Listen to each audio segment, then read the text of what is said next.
आती, भारी वर्षा होती और उसका घोंसला तिनका तिनका करके बिखर जाता है। फिर वो पक्षी क्या करता है?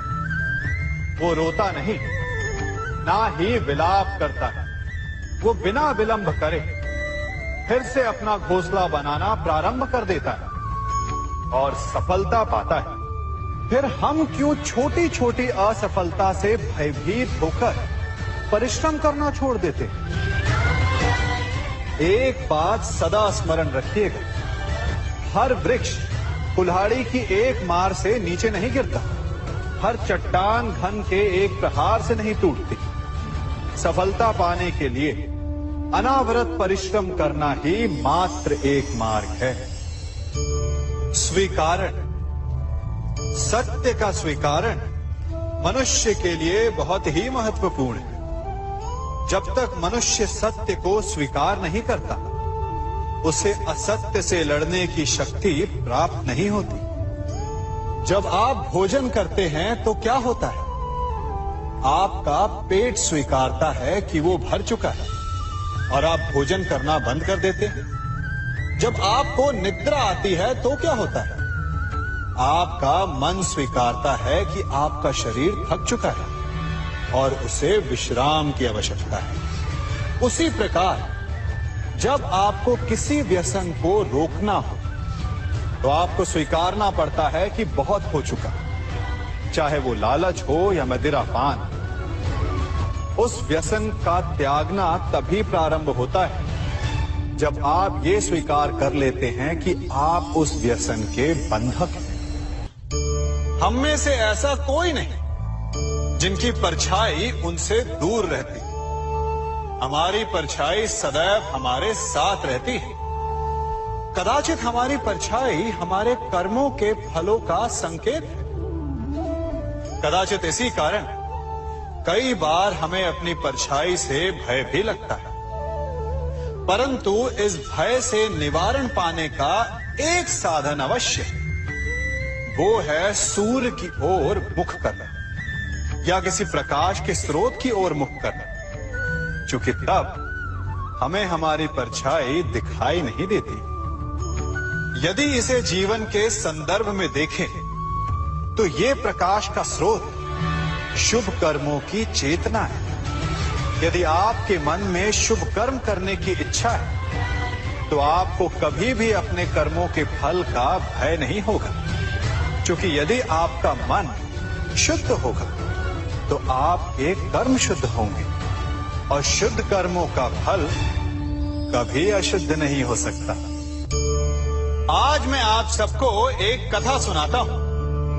एक दिन प्रातः एक व्यापारी अपने घर से निकला।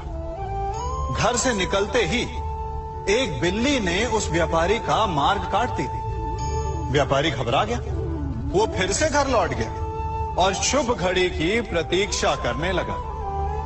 और जब वो पुनः अपने घर से निकला तब वो वाहन जा चुका था जिससे राजा तक पहुंचकर उसे भेंट देनी थी। राजा को भेंट नहीं मिली। राजा क्रोधित हो गए। राजा ने उस व्यापारी का व्यापार बंद करवा दिया। इस कारण व्यापारी क्रोधित होकर घर पर अपनी पत्नी से लड़ बैठा। पत्नी अपने बच्चों समेत मैके वापस चली गई और उस व्यापारी के जीवन में यदि कुछ रह गया था तो केवल अंधकार। और इन सब का कारण वो उस बिल्ली को मानता रहा जिसने उसका मार्ग काटा था। ऐसा ही एक दूसरा व्यापारी राजा को भेंट देने निकला और उस व्यापारी का मार्ग भी एक बिल्ली ने काट दिया। वो व्यापारी तनिक घबराया, परंतु उसने आगे बढ़ना अधिक उचित समझा। राजा तक वो समय पर पहुंचा। उसने राजा को भेंट की। राजा प्रसन्न हुए और राजा ने व्यापारी को अपना व्यापार बढ़ाने की अनुमति दी, स्वर्ण आभूषण दी। जब व्यापारी घर पर पहुंचा तो पत्नी को आभूषण और अपने बच्चों को देने के लिए वस्त्र थे उसके पास। हर ओर प्रसन्नता थी। समझ रहे हैं ना?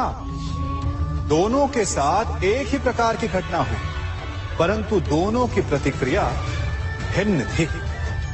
ऐसा ही हमारा जीवन भी है। हमारे जीवन में प्रारब्ध का अपना स्थान है, परंतु उससे कई अधिक महत्वपूर्ण हमारी प्रतिक्रिया, हमारे सोच का प्रभाव है।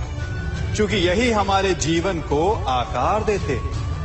इसलिए अपनी सोच को सकारात्मक रखिए। आपका जीवन सदैव आनंदमय रहेगा। आप इन दो पात्रों को देख रहे हैं। मेरे इस पात्र में जल है और ये पात्र मिष्ठान से भरा हुआ है। दोनों ही पात्र भरे हैं, परंतु देखिए, मिश्री को जल में मिला दिया, जल ने मिश्री को अपना लिया, मिश्री ने अपना अस्तित्व खो दिया। परंतु जल को अभिमान है कि उसका अस्तित्व अभी भी बना हुआ है। परंतु जो इस जल को चखेगा उसे अवश्य पता चल जाएगा कि ये जल अब वो जल नहीं रहा, ये अब शरबत बन गया। हमारा त्याग, हमारे बलिदान भी ऐसे ही होते हैं। जो इस बात को अनुभव करते हैं वो समझ सकते हैं कि कैसे हमने समय की धारा को बदल दिया। जो बलिदान देते हैं उनका अस्तित्व कभी नष्ट नहीं होता।